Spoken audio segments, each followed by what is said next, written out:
Jon Gruden, Urban Meyer, Mark Few, coaches behaving badly. Kyrie and the Nets, will he comply or will he retire? We'll also talk about today, upset Saturday in college football. The Crimson Tide go down in College Station. We'll discuss all that and more coming up on Fourth and Just Us.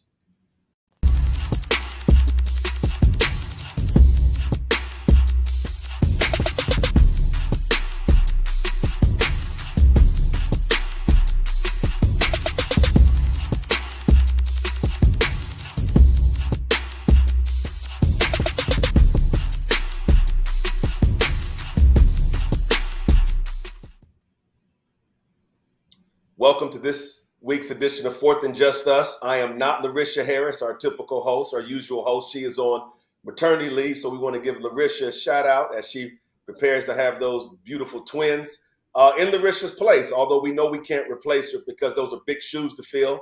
Got my good friend Luke Fedlam, product of Columbus, Ohio. Luke, you want to introduce yourself to the audience?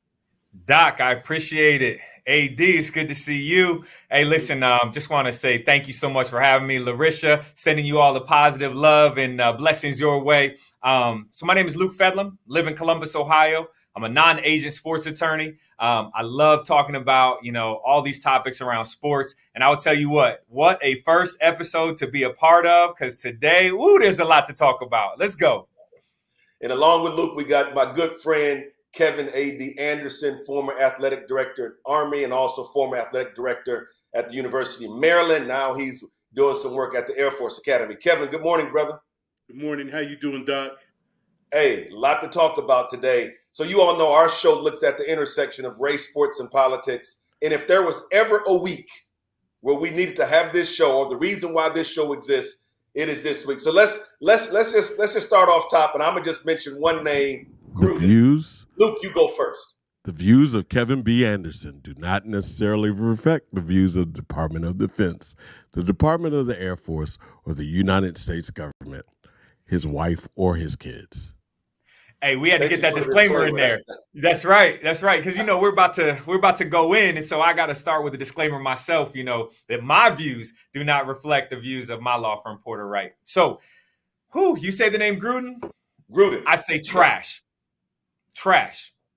Absolute trash. I don't know how to describe it any better. But when we talk about, and I know we're going to get into the whole story, but when we talk about years, not just one email, and that email was bad enough, and we'll get into that, right? One email comes out. Some people come to his defense. He makes this statement, I don't have a racist bone in my body, which seems to be part right out of the playbook of people who have racist comments. But then we end up with a situation of years, 7-8 years of misogynistic, homophobic, racist comments. Trash. I have no other word but trash. Kevin, why should we be surprised at this? We shouldn't be. But, John's best friend is black. So, you got to give him some credit for that. I mean, he's had these attitudes for a very long time. And what happens is in that locker room, sometimes you could hide, you could deflect, whatever, but you can't hide it on paper. And so, it finally came out through the investigation. But just think, if they hadn't had this investigation, we wouldn't have known about all of this, and he would have still been the coach of these young men that are playing for him. And they had I'll say a lot of them had no idea what his thought patterns were. And all three of us have been around college athletics for a while. Kevin, of course, your role as athletic director. But in my experience, the coaching profession, particularly college and pros, we are talking about some straight up Neanderthal type thinking. And I wonder if it's because, they don't read books, they don't take vacations, they don't spend time with their family. It's as if so much of their life they are in a room watching film, Luke, with 10 other guys who look just like them who are also uncultured. So Luke, you deal with coaches all the time. What is it about coaches where they still have these very antiquated attitudes? I think that that coaches are genius in certain respects, right? And let's think about this for a second. People say that there's a thin line between being genius and being crazy.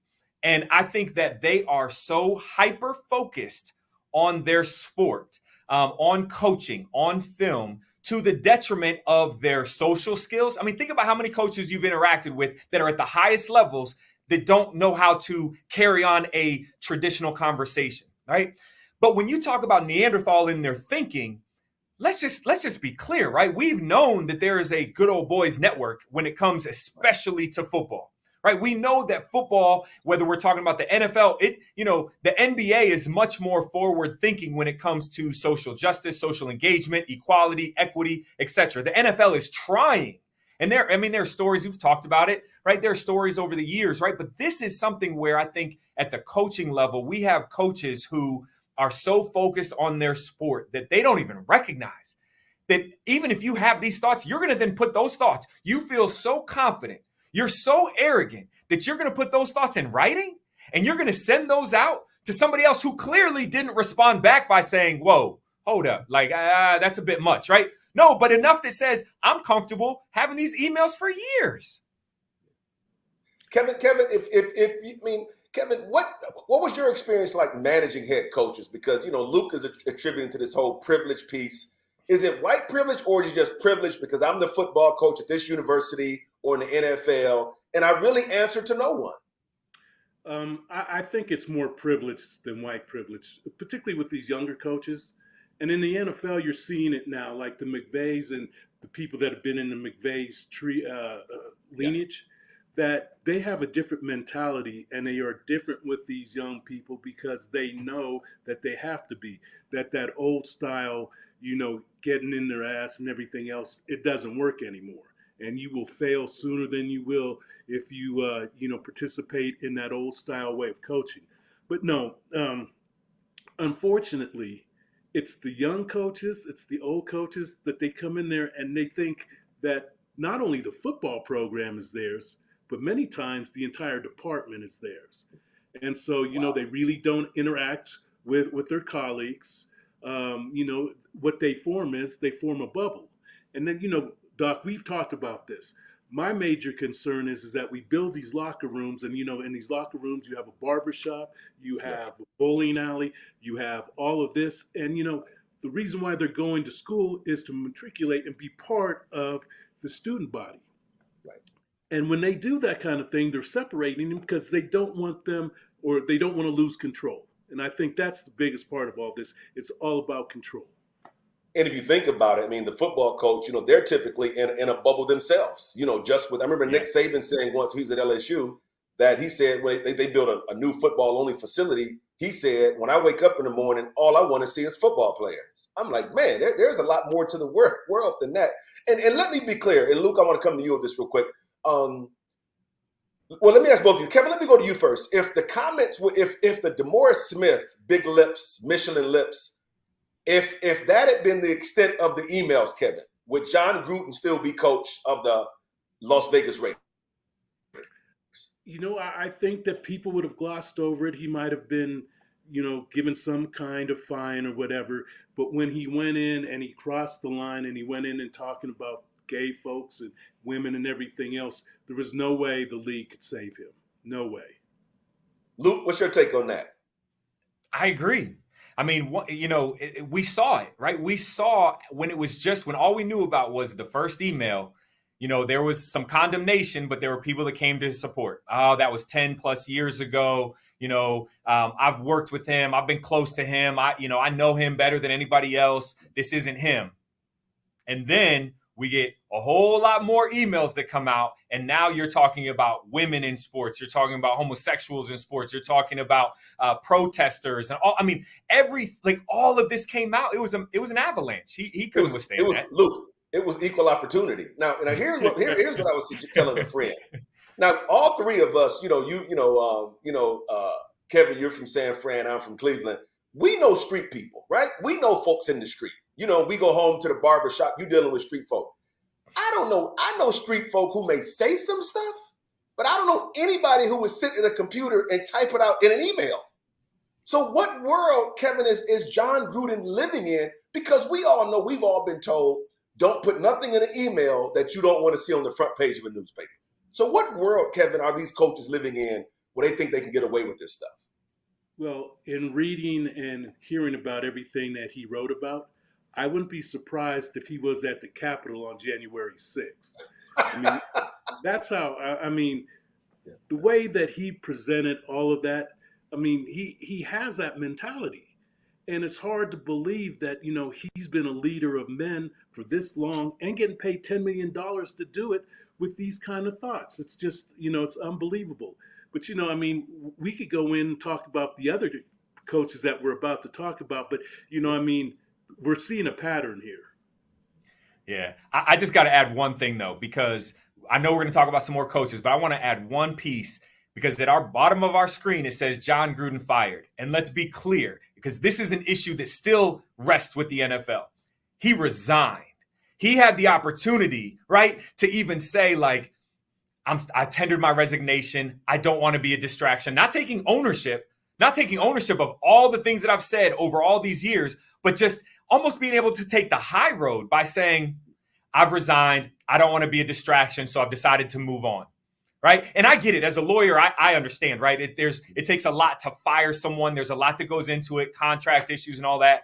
But if we're talking about leadership and we're talking about actually seeing change, no matter how close the relationship between owner and coach was, I would say, listen, you're fired. You're fired. We'll figure out the legal side of this stuff later. All that kind of stuff. You're fired. Speaking of leadership, there's a former professor at my alma mater, who also coached the football team, Urban Meyer, who taught a class on leadership, you know, when he stepped down from being coach of the Buckeyes. And speaking about somebody who has never taken ownership, wherever this guy has gone, issues follow. Florida, Ohio State, and now the Jacksonville Jaguars. Here's my question, Kevin. If you have a 57-year-old black male coach in the NFL, if that coach is found to be in the club with a 23 or 24-year-old and a 23 woman is grinding on him and he has his fingers clearly up in her behind, would that coach still have a job? I do not think so. If you look at Urban, you look at him on a sideline, and even when he was in the restaurant, in the bar with the woman, he looks lost. You know, he's trying to find something, but, you know, it's not like Gruden. I mean, he's got some deep issues, and if you just look at him, you could see that. Now the way he goes and handles his press conference and everything else, it's just, you know, you wonder what's going through his mind. But, you know, I mean, there again, with what he did, there's no way that he should be the coach today in the NFL. Luke, what's your take? Would the narrative about Urban been different if he were a black coach? He would be fired. I mean, let's be honest. It would have already happened. And if we think about this from a leadership perspective, okay, great. You talked about how Urban Meyer taught a course on leadership and clearly did not, ascribe to, his own teachings. Remember, he led a Bible study at the University of Florida. Remember? Yeah. And on top of that, I mean, let's talk about ownership here too, right? You know, Shad Khan, right? When thinking about, again, one of the only, right, minority owners in the NFL, and not taking a stand here. Think about this. Let's be clear. What we saw with Urban Meyer, it was on video. There's no defending it. There's no trying to say, that really didn't happen, or no, that wasn't me or anything. We know it happened, right? But let's take a step back. Your team just lost their 19th game in a row, right? You are undefeated as a head coach in the NFL. Your first, time in the NFL. You don't fly back with your team after a loss. You're Urban Meyer. You're the head coach in the NFL making tons of money. If you really wanted to go to be back in Ohio with your grandkids, with your family, get a private jet. Fly back with your team and then get right back on a plane and fly back, right? Do something else. This goes back, I think, to the overall arrogance that a lot of primetime coaches have, that they're above kind of, the issues that affect others, right? I mean, this, without a doubt, he's in a hot seat and he put himself in that hot seat. And not winning games, that's not going to help. But you know what? If it was the nightclub incident in and of itself, you may be able to explain that away. But just look at other things. He hired the racist strength coach from Iowa. He brought Tim Tebow into camp, trying to make him a tight end. That was a disaster. They said he's doing high school type antics with players, during camp. And then what he said 2 days ago, he said from a football perspective, he wants the Jaguars to be balanced. He wants them to have 250 yards rushing and 250 yards passing. He was expecting them to have 500 yards of total offense a game, and somebody had to remind him, brother, you're not at Ohio State no more. You aren't playing Akron and Kent State and Florida A&M. So it seems to me this guy is completely overmatched. Kevin, going to you as a former AD, will Urban Meyer get another chance to coach at the college level? Is he in line for that USC job or a big job that may pop up like an LSU? Hey, Doc, first of all, I've got to go back and ask Luke a question. So you said he didn't go back with the team because he was with his grandchildren? That's what he said. He was going to be staying in town, right, to be able to hang out with his family and his grandkids. So could I ask you a question? Was that his granddaughter? That was most definitely not his granddaughter. Okay, for sure. I'm sorry. I just wanted to clarify that. But Kevin, will he, if he resigns from the Jaguars tomorrow or by midseason, will he be in line for a big-time college job at the end of the year? Well, Doc, I would like to say no, but there's always somebody out there that puts winning before anything else, and they think that, not only could he win there, but then he'll bring in people. Now, you brought up the USC job. I don't think there's any way that he would be considered for USC. The president already, went public and said that she wanted somebody of quality and that somebody who's an outstanding person. Well, he just, he's not on that list. It's unfortunate, but I mean, look at all the coaches. Well, look at all the white coaches that have gotten second, third, and fourth chances. So, I wouldn't put anything past him. And if he leaves the NFL and wants to go back in to the NCAA, he just might be able to. Luke, can we have a Bobby Petrino situation here, Luke, where he gets another gig? He'll get another gig. I mean, let's be honest, right? He wins. Now, maybe not at the NFL level, but at the college level, given everything we've talked about, he wins. And so, to AD's point, right? At the end of the day, there are organizations, there are institutions that say we want to be able to win. We want to put ourselves on the map. Maybe it's not the biggest jobs out there that come calling first, but maybe it is too. And so I think we're going to see him coaching. I don't know if he's going to make it through the rest of the NFL season, to be honest with you. But I think we will see him coaching again at the college level at some point. Doc, go ahead, Kevin. One other thing, that the only player that really came to or tried to rescue him was Trevor Lawrence. I haven't heard or seen anybody else get and say, we forgive coach, or that's okay, we make mistakes. So you can imagine what that locker room is probably like now. And think about this, right? I mean, to your point real quick, when you've got grown men professionals, right? So who comes to the defense? A rookie, right? Yes, you're a professional, but you're still a rookie, right? So that's still kind of that college. I've just come out of college and still have that mentality. But now you've got a locker room full of veterans that are like, hey, we're professionals. We're trying to win so we can get that next contract. We're trying to do some, good things on the field. And you're being a distraction and you want us to, you want to lecture us about all this other stuff.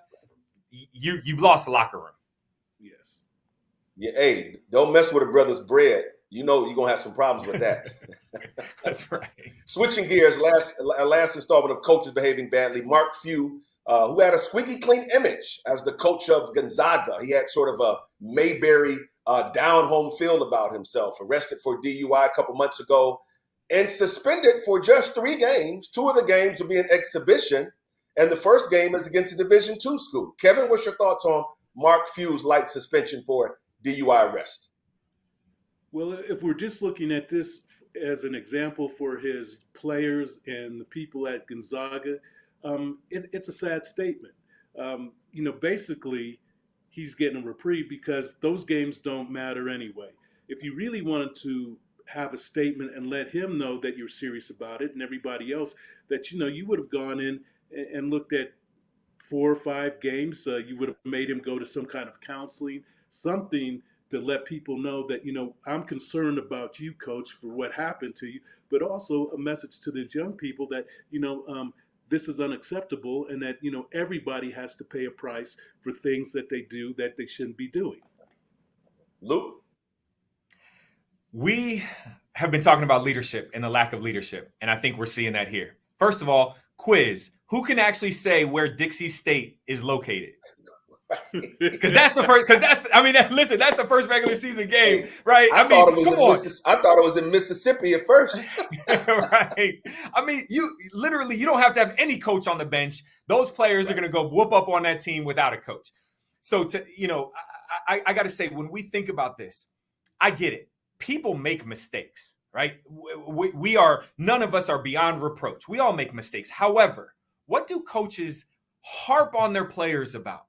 That we have resources, that we have ways to help you so that you can make good decisions, right? Yep. We have things, whatever it is that you need. If you need a ride, if you need an Uber, we do all of these things at the college and the pro level so that players can make good decisions. And you're a coach, and you've just made an awful decision because you decided, right? You decided to go and drive drunk and get a DUI. And let's talk about this, right? Let's be very clear because a lot of times we gloss over this. The legal limit is 0.08. He was at 0.119.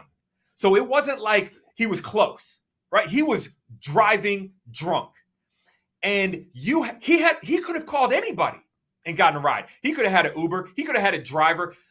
So my point is this, to AD's point, right? Which is we have to be able to say you are held accountable, actually held accountable for your decisions, because we do that to players all the time. All the time. We hold players accountable. And I'd be curious, Kevin, what would have happened if it was a player that got the DUI? A player that was 0.119? Is it going to be a couple exhibition games that they sit for? Well, coincidentally, his first game deal with campus, and right. that it's going to go to the dean of students, and they're going to look at it as well. So I mean, there's many ways that the penalty would be, I believe, much more severe than what he's facing now. What do you think, Doc? I'm just saying, coincidentally, that person would be student affairs. There'd be some kind of a hearing and all that kind of stuff. But coincidentally, his first game back coaching from the suspension would be a home game against Texas. And that should be a top 10 showdown. And we know there was no way in hell they're going to have that coach at home when Texas comes to town. All right. Switching gears, let's go to the NBA, the association. My favorite basketball player, the one who I think is box office, the most exciting player, in my opinion, NBA, Kyrie Irving, has said he will not report, he will not get vaccinated, and as a result of the New York law, he would not be able to play in any home games, could play in away games, couldn't go to Toronto, but couldn't play in any home games and some away games. That on yesterday, the Nets finally drew a line in the sand. They said they are prepared to proceed without Kyrie Irving for this season unless he is a full participant, which means he gets vaccinated. Kevin, what's Kyrie going to do? The one thing about Kyrie is that he's pretty much, when he decides to do something, he stays with it. And I think that he's going to stay with this, hopefully that the money that he's already got, that he's invested and he's saved, and that he can do this. So I think that he's going to stand on his moral ground, and he's not going to get the shot. Luke, what's your prediction? My prediction is the same thing, that he's not going to get the shot. But I also think that there may be some teams that would be willing to trade to get him and go play in a state where he's going to be able to play all the home games. Maybe he'll miss some games on the road because of state laws. So he might not be able to play in New York, play against, the Nets or the Knicks. Might not be able to play in California. But I mean, hey, I'll tell you what, the Nets would not be above trading him if they can get something of value, because right now he's not any value. He's traded, he's going to retire. I mean, we all say that, right?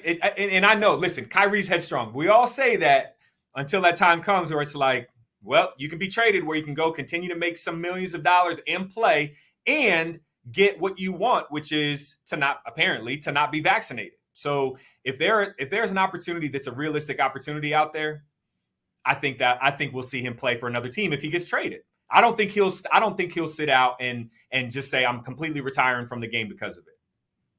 Somebody said something yesterday. I'm a big Cleveland fan, and he got us that ring in 2016. I will be forever grateful for Kyrie for that. But somebody said it seems like the Cavs got the best of Kyrie And ever since then, it's just kind of gone downhill. I respect the brother's opinion. I respect the brother's idea of personal freedoms. But it seems to me, Kevin, sometimes these young brothers, they want to be political, and we all applaud that. But it seems that sometimes they back themselves into a corner where if they do have a change of mind, now they're saying, wow, are people going to call me a sellout for changing my mind? Kevin, what advice would you give to these young brothers, man, when they want to go so public in stance, where they really don't leave themselves any room in many ways to change their mind? I think the Wiggins kid from San Francisco Warriors, he proved that, he said, hey, I didn't want to do this. I still didn't want to do it, but I did it because I want the money. I want to play, but I want the money. I mean, Kyrie could get out of this very simply and say, I still don't agree with this. I still don't want to do it, but, that's my livelihood, and I'm being forced to do it. So, that's what I did. So he does have an out there. But the one thing about him is, he's very headstrong. And half the time, I don't know where, he's getting some of his advice. But, he just might do it. But, I mean, hey, if it was me, I'd say, hey, I told you I didn't want to get the shot. But, I looked at my bank account. I looked at my investments. And I went down and got it. But here's the tough part, Luke. It seems like Kyrie, he wants to be the leader of something. I told somebody, I love to get him in a PhD program at the University of Texas. He can get a PhD under me, get a PhD in African-American history, go be a professor and kill the game. He wants to be the leader of something. So it seems as if, Luke, he has anointed himself this leader of the NBA anti-vax movement. So how do you, in many ways, self-anoint yourself to something like that and then back away from it? Well, it's hard to back away from it, right? I mean, it's hard to back away even when you say something that's already been proven, like, I don't know, the world is flat or the earth is flat. I mean, that was his big thing that he kind of talked about for a while until, finally it's like, hey, listen, the earth is not flat. I mean, we've proven this. And I think, for him, it's easy to take a stand on something that you believe in. It's hard when you start to back yourself in a corner. And when you do that, there are implications, right? There are consequences and repercussions of that. When you make the statement that says, I'm not getting vaccinated, I'll retire before I get vaccinated, you really leave yourself little wiggle room, because now other teams are saying like, well, maybe we don't want to trade for him. Maybe we do, but we're going to need to have some better understanding. And I love, to your point, I would love to see him getting a PhD under you, right? I mean, he has a following. There are people who listen to him. There are young people who look up to him. And that's great, right? And I get it. Getting vaccinated is a personal choice. I believe in the science. I think hundreds of millions of people believe in the science. But at the same time, he's backing himself in a corner, and I don't think he's going to be able to get out of it. Well, I tell young people all the time, sometimes you got to swallow your pride. Ben Simmons, apparently he did that on yesterday, right? The 6'11" point guard who doesn't want to work on his free throws or dunk the basketball in a playoff game for fear of being fouled. He took his behind up in that facility yesterday. So, Kevin, what's your take on Ben Simmons right now? He's doing what he has to do. He came out, and like you said, he almost painted himself in the corner, but now he realizes that, the results are not going to be positive for anybody. So now he's going and he's reporting. And I think what he's hoping in him reporting, he will get traded. I do believe that. And I think that the Sixers will look at trading him as well, but they had to get him to camp, and they have to get some value for him. And that's the thing. If he didn't report, then, there was no value. Him reporting and starting to play, they can get some value for him. Luke, who and or what is Ben Simmons upset about? You're asking me to get into the head of Ben Simmons. I don't know that I can do that, right? I mean, I think a couple things, right? He just hasn't really gotten the love, I guess, that he's wanted, that he feels like he deserves.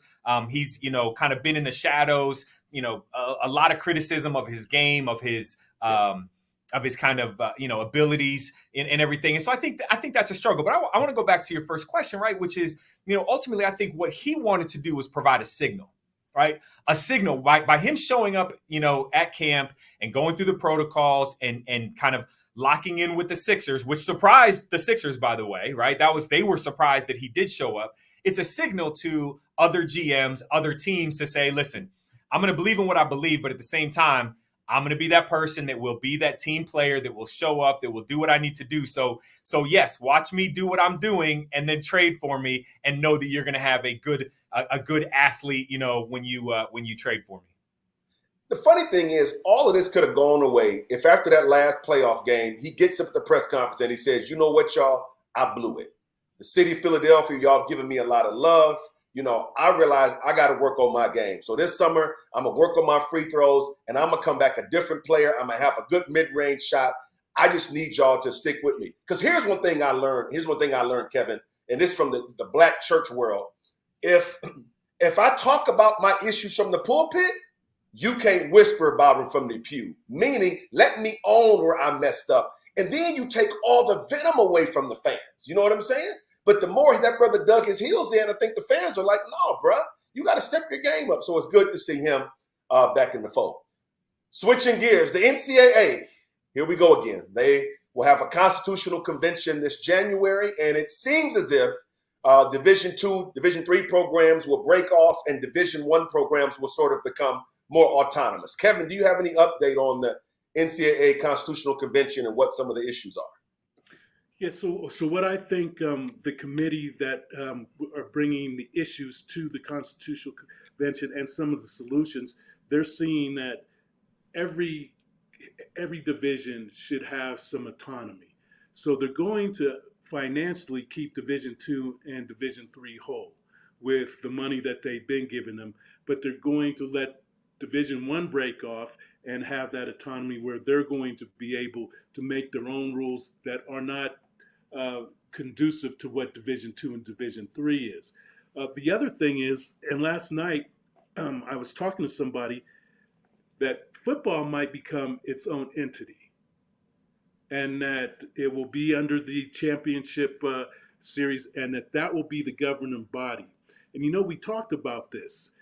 If you do that, now what we're looking at, and Luke, you said this, that are we looking at collective bargaining? Are we looking at a union? How are we going to do this? But the one thing that really concerns me is that if we do this and we haven't been and haven't heard, what are we talking about academically? We haven't even heard that word in the conversation. So if we do all this and we have football be a separate entity, and then that means basketball will be, are we talking about academics at all, or are we talking about another form of professional sports? Luke? What are we talking about with academics now?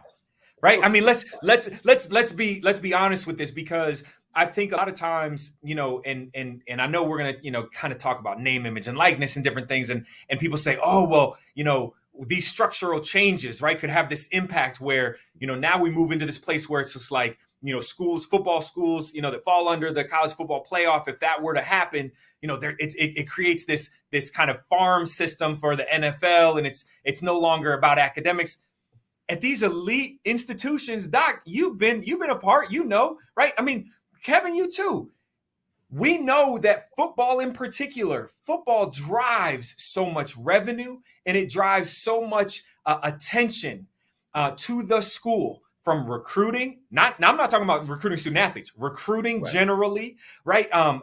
Brand value and all that. So we're not talking, in my opinion, we're not talking about anything different other than now having the possibility, if this were to occur, the possibility of there being some new rules, right? Maybe some potentially new empowerment of student athletes along those lines. But it's going to be interesting to see how it plays out. And I will tell you, hearing what you say about, potential restructuring within the NCAA, the NCAA has taken so many hits from the Supreme Court and beyond over this past year. It's going to be very interesting to see where things are even a year from now. So, Kevin, is this restructuring an attempt to, I think, delay the inevitable? I tell people all the time, schools are the NCAA can't force anybody to be a part of it. They are, it's a membership organization. Is this an attempt basically to prevent the top 30 or 40 college football programs from pulling out of the NCAA and forming their own entity? Yeah, Doc. So here's how everybody wins.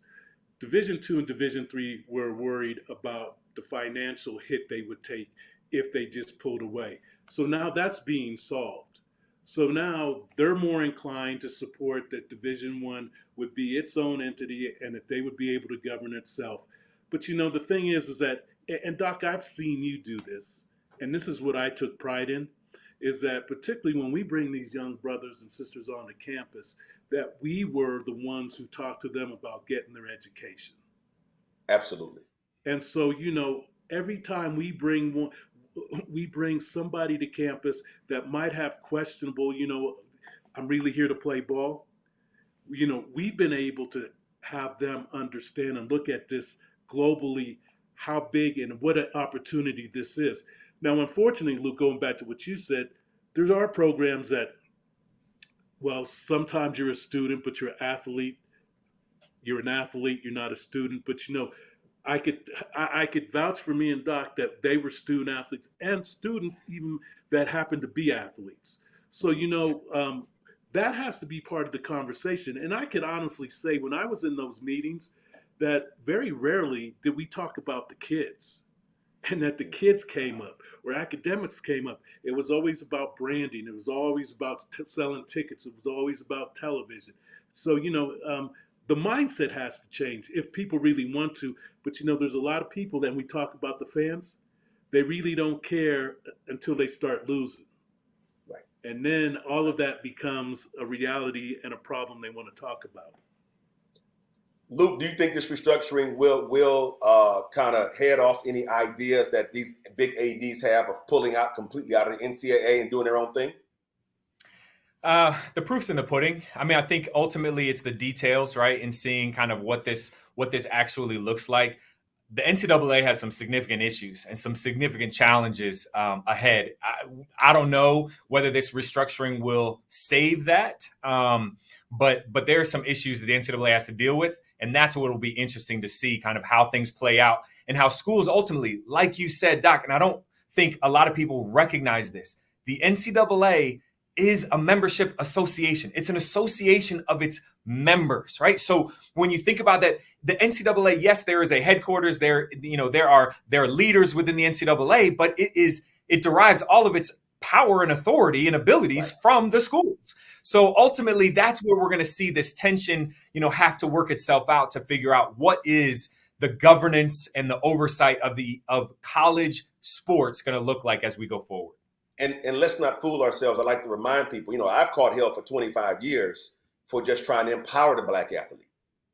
Pick your own classes. You know what I mean? Don't let people force you into a major you don't want. But I'm very outspoken, and we have to remind ourselves and our folks that the entire is built off the labor. I'm going to say 16 and 17 and 18-year-old black boys. And here's why I say 16 or 17 or 18. Because so much of the enterprise is built around recruiting. Let's not kid ourselves. So much of that enterprise is built around recruiting. And so, Kevin, to your point, I've never had an issue with athletic directors or coaches or universities getting their bread. But damn, can you make sure that the brothers and sisters, that when the eligibility is up, they are prepared to go on the job market and be competitive? Let me say this, Luke and Kevin. Of all the college students in America, the football players at the University of Alabama should be the ones who, when they leave school, have a tight resume. They should be able to go anywhere in the world and get a job and be competitive, just by virtue of the fact all the money that they have made for that university and that program. Kevin, why are people resistant? Why are people resistant to making sure that these black kids leave with the degree and the skills to be competitive? Well, I'll say not everybody is, not helping. Ohio State's a great example. They have a great program that dealing with not only when they are students, but what do they do after they graduate? And that, to your point, I mean, they do resume writing. They help them with that. They go through the interview process. It has to be demanded by the regents, by the trustees, and by the administration of the universities. But we've talked about this before. A lot of these places, the AD or the head football coach runs the university. And what they say and what they do becomes fact and rule. And that until you change that mentality, it's going to remain this way. But there's no reason why, with all the resources that we have on all these campuses and everything else, that it shouldn't be directed to the student athlete and have them have a meaningful degree and be able to go out there and get a meaningful job. Now, Luke, let me say this. You know me, I don't believe in blaming the white man for anything. The problem for me, Luke, comes in when, if you don't want to do it, don't get in the way of other people trying to help these athletes think about life after football. And Luke, that's the issue I run into. And that's what I have a problem with. Can you speak to that for a minute? Yes. And let me say, you used the church analogy earlier. Let me be your amen chorus. I know I'm here where we can butt heads on certain things, but I have to back you up on what you're saying, because the education of our student athletes is an ethical imperative. The real world practical education. And that's where I get fired up. And to your point around people getting in the way, that's the issue that I've had with name, image, and likeness and those who want to talk against name, image, and likeness. We're not talking about student athletes getting paid by the universities and the institutions. We're talking about student athletes having the opportunity to contract with a third party for their own benefit, right? Takes nothing away from the school for them to do that. And yet and still, there are coaches, administrators, and others who still aren't behind that. And when I think about name, image, and likeness as an example of what you're talking about, we talk about the opportunity for name, image, and likeness to be a catalyst for student athletes in college to be able to learn real world about budgeting, to learn real world about contracts, to learn real world about how do I make decisions around all of this? How do I conduct due diligence on the opportunities, the brands, the people who want to work with me and come around me while I'm still in a relatively safe environment of being in college? The opportunity here is for them to learn and to be able to set themselves up. So when you talk about any student athlete coming out of a big time, football program or basketball program, they should be able to have internships, jobs, opportunities, a tight resume, because they've already met business owners. They've already been able to do deals with them. Great. So now talk to that chief marketing officer for a publicly traded company that's having you do some work with them on NIL and say, how did you get to where you got to?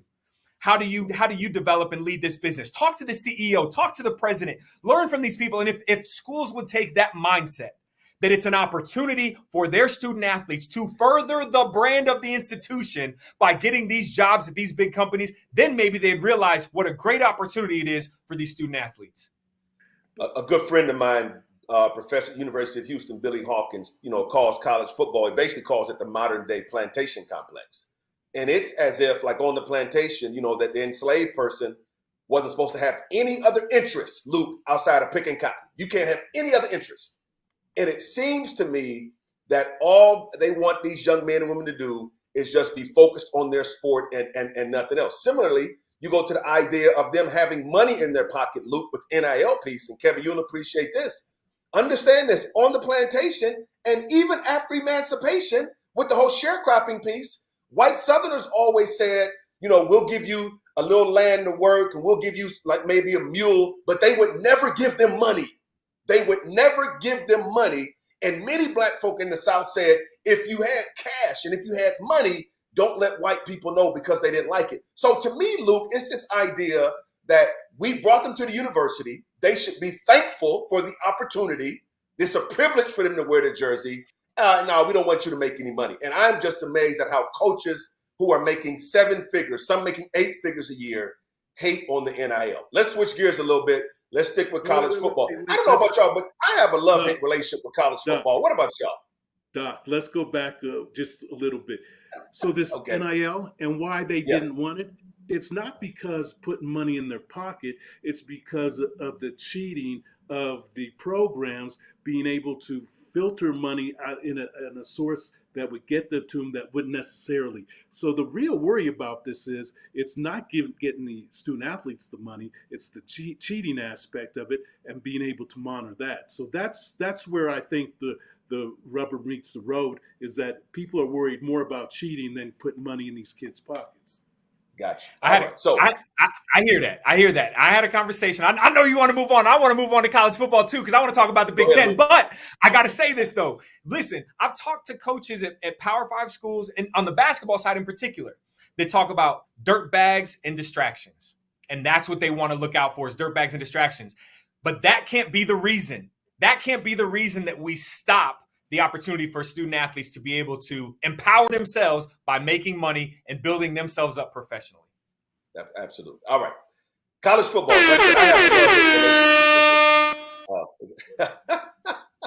I have a love-hate relationship with it. My son is kind of going through the recruiting process now, and going with him on some of these unofficial visits.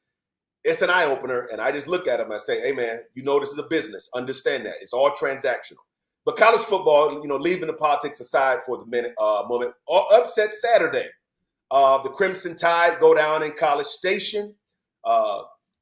Texas A&M, Jimbo Fisher, the first former assistant coach to beat Nick Saban. And Jimbo Fisher predicted that back in the summer while speaking to a group of boosters, I believe, in Houston.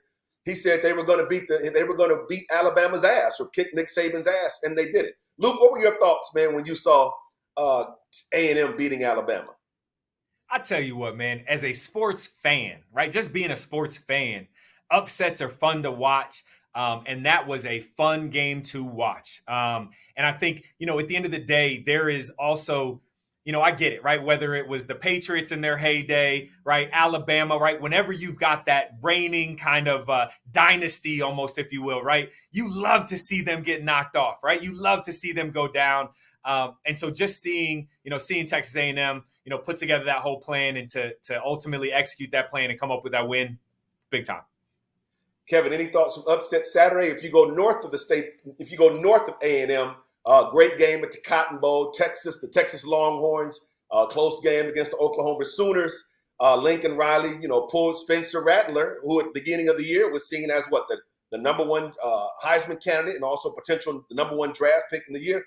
He benched Spencer Rattler in the second quarter and put in a freshman from D.C., Kevin, who didn't even play his senior year in D.C. because of COVID. Kevin, what's your opinions on upset Saturday? That was the biggest upset, coming down, being behind 28-7 and coming back and beating them with a freshman quarterback, pulling your potential Heisman Trophy winner at the beginning of the season. That was huge. Big blow for Texas. Big blow for the new coach. Well, it was a bad day for Texas because Texas, we lost 28 after being up by 21 points. Then your rival beats Alabama later on that night. Yes. And, Texas used to own the state of Texas. Right. Now Texas A&M and, got people coming in from all over, Ohio State. So, that's another big blow for the University of Texas. Iowa, Penn State. That was a great game. Great game. It could have gone either way.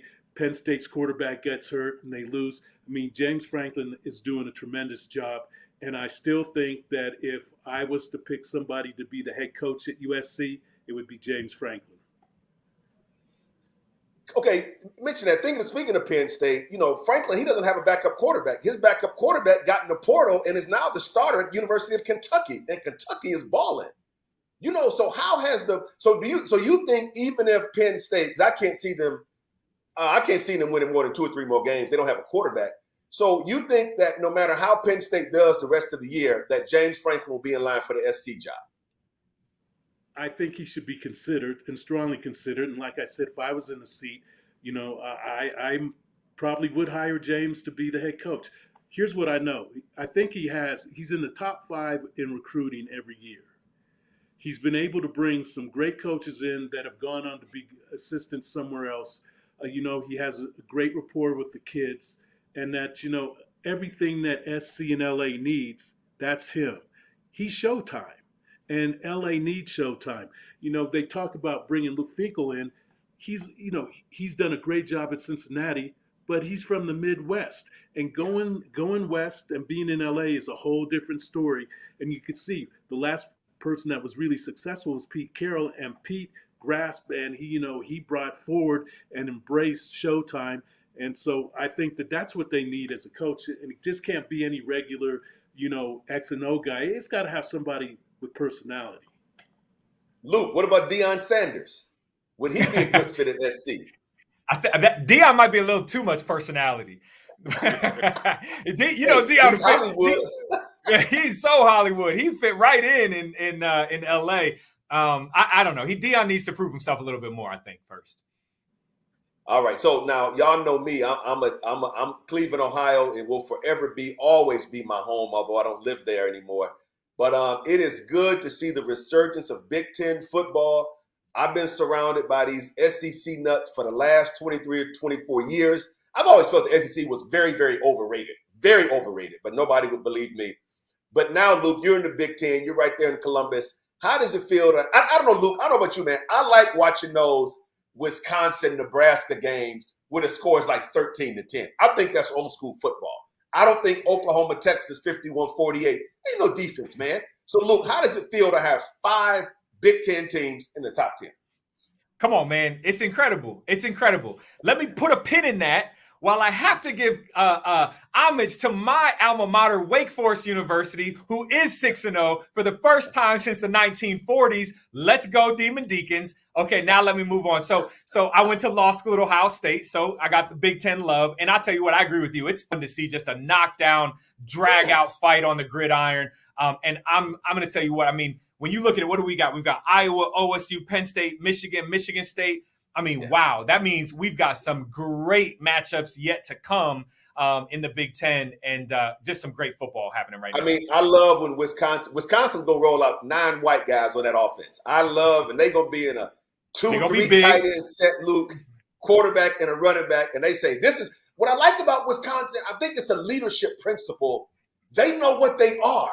And that's in basketball and in football. They know what they are. They're not trying to be fancy. And that's what I love also about Big Ten football. Harbaugh, they know what they are, and they're going to do it. Kevin, what's your thought on Big Ten football?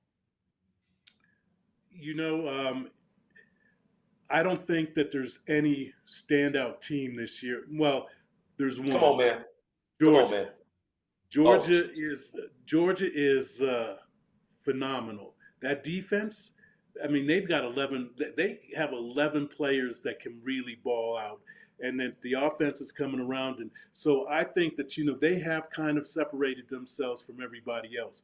The Big Ten's having a great year while everybody else is suffering. You look at the Pac-12, and, I mean, that's I know the commissioner's not sleeping at night. I mean, that's a nightmare. You go to the SEC, that they're struggling this year, and the ACC, besides Wake Forest. So, Luke, I got one question for you. Are they going to be in the talk to go to the championship playoffs? No, Even if I just don't. Listen, if they run the table, win the ACC, then I think they have as good a shot as any. The question that the committee is going to have to decide is, we'll see what happens with Georgia, Alabama. There's some significant games yet to play, but if things run the right way, they could potentially be considered. We'll see. I'm not going to count out my own Demon Deacons now. Come on. This thing's getting recorded, right? I can't come against my Deeks. That's right. That's why I asked the question, so you could get those points on the board. Appreciate you. Hey, they like send them alumni dollars in, brother. They said, where they get that? Well, hey, let's talk about Cincinnati. Yeah. Do they have a realistic chance? Only one team from the Midwest will go to the playoff. You're not going to get 2. You're not going to get Cincinnati and Ohio State. I think Cincinnati goes if Ohio State falters. That's my take. I can see that. I agree with that. I mean, but let's just give credit to what Luke Fedlam has done, though, right? To your point earlier, he may not be Showtime, but he can put together a winning program, and he's really done that at Cincinnati. Absolutely. Lastly, we want to talk about the WNBA playoffs. We want to specifically talk about what we like to call the resurrection of Candace Parker. All right, a couple years ago, she was with the Sparks, and she had a public feud with the coach at the time, who kind of dismissed her. And it seems as if now she has sort of resurrected herself. So, Luke, has Candace Parker sort of become the face of the WNBA now? I mean, she's one of, right? She's definitely one of the face. I mean, she's an all-time great, right? She is out there doing her thing. You know, I think she's at this point too where she's having a lot of fun.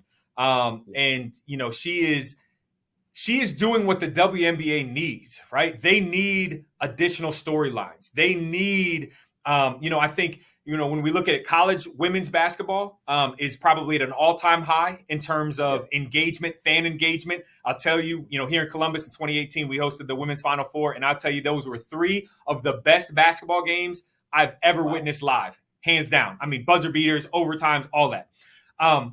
The WNBA needs that too. The WNBA has had a lot of struggles over this last year in terms of ownership changes, social justice issues and things like that. They need these positive storylines, and Candace Parker is one of those people that can drive those positive storylines. Kevin, if you were the commissioner of the WNBA, I mean, I'm trying to figure out how they decide to schedule games. I know this season was different because you had some of the women playing in the Olympics. They had to suspend the season in the summer. But who thought it was the great idea to start the WNBA finals on a jam-packed weekend with college football and NFL football? I'm just trying to find out how some of these decisions get made. So the league really doesn't have anything to do with it. It's the networks and the media outlets that establish those times and dates. It's just like with the Women's Final Four. The ESPN changed the format where it went from, I think, Sunday to Tuesday, where they wanted it Friday and Sunday. And ESPN wouldn't move on it because they said that it wasn't generating the kind of viewer that they needed to make it prosperous. So, that's the whole thing there is it's not the league, it's the TV that dictates it. And so that's why, we talk about it all the time, that they struggle somewhat at the gate and everything else. Well, it's TV dictating what they do when they do it. And so that they're kind of held to that. And, the other thing is that these NBA teams that own the WNBA teams, you've got to ask what some of their motivations is and how much resources and time are they putting into this. Or is it just something that they feel is a social issue that they should be doing because it's the right thing to do? That's a question. Well, that is our time for today. We'll have closing thoughts real quick. Luke, we'll start with you, then Kevin, then I'll give my closing thought for the day. Luke? Hey, first and foremost, I just want to say thank you so much for allowing me to be a part of this great conversation. As I said at the beginning, there was a lot to talk about, and I think we did it justice. At the end of the day, player empowerment is something I'm always going to believe in. I'm always going to fight for. And when we see coaches behaving badly, I think it goes against all that they try to tell their players about smart decision-making, and decision-making is everything. So, again, thanks for having me today. Kevin. Luke, it's been great to be with you. I got to give a shout-out to our girl, Larisha Harris. She's about to have these twins. She's got the double buggy for get them around. But the thing is that we all have to chip in because she's getting the minivan, and we got to, we got to get some spinners on it and maybe put some flames on it so she could get them around in style. Larisha, good luck. Love you. I want to shout out to my daughter. She's a senior this year, volleyball player, a little undersized, but she can jump through the roof. So we'll be going to Jackson State University this weekend for homecoming. She'll also have an official visit there, and I'm just excited that it looks like my daughter will be going to my alma mater to play volleyball. She said when she was in seventh grade, Daddy, I'm going to an HBCU, and that's what we're excited about it. So we fly out Saturday morning and looking forward to hanging out with her Saturday and Sunday. We'll be on campus all day Monday, the old stomping grounds, I love Jackson State University. Folks, we'll see you next week. Same place, same time. Peace.